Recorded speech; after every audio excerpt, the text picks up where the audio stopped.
বাংলাদেশ উপকূলে আঘাত হেনেছে প্রবল ঘূর্ণিঝড় রিমালের অগ্রভাগ। এর ফলে ঝোড়ো বাতাস ও বৃষ্টি শুরু হয়েছে। রাত ৯টা থেকে 10টার দিকে এর কেন্দ্র উপকূল অতিক্রম করতে পারে এবং মধ্যরাতেই ঘূর্ণিঝড়ের পেছনের অংশটি উপকূল অতিক্রম করতে পারে। এদিকে পটুয়াখালীর কলাপাড়ায় আশ্রয় কেন্দ্রে যাওয়ার সময় পানিতে ডুবে এক যুবকের মৃত্যু হয়েছে। আবহাওয়া অধিদপ্তরের সর্বশেষ বুলেটিনে বলা হয়েছে, প্রবল ঘূর্ণিঝড়ের অগ্রভাগের প্রভাবে দেশের উপকূলীয় এলাকায় বৃষ্টিসহ দমকা ঝোড়ো হাওয়া অব্যাহত আছে।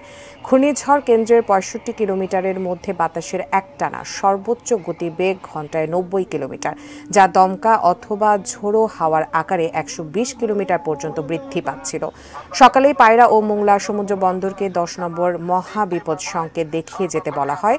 এছাড়াও উপকূলীয় জেলা খুলনা, সাতক্ষীরা, বাগেরহাট, পিরোজপুর, ঝালকাঠি, বরগুনা, বরিশাল, ভোলা, পটুয়াখালী এবং অদূরবর্তী দ্বীপ ও চরগুলো ১০ নম্বর মহাবিপদ সংকেতের আওতায় রাখা হয়েছে। ঘূর্ণিঝড়টির প্রভাবে উপকূলীয় জেলাগুলোর নিম্নাঞ্চল ৮ থেকে ১২ ফুটের বেশি উচ্চতার জলোচ্ছ্বাসে প্লাবিত হতে পারে। ভারী বর্ষণের প্রভাবে কক্সবাজার, বান্দরবান, রাঙামাটি, খাগড়াছড়ি ও চট্টগ্রামের পাহাড়ি অঞ্চলের কোথাও কোথাও ভূমিধস হতে পারে।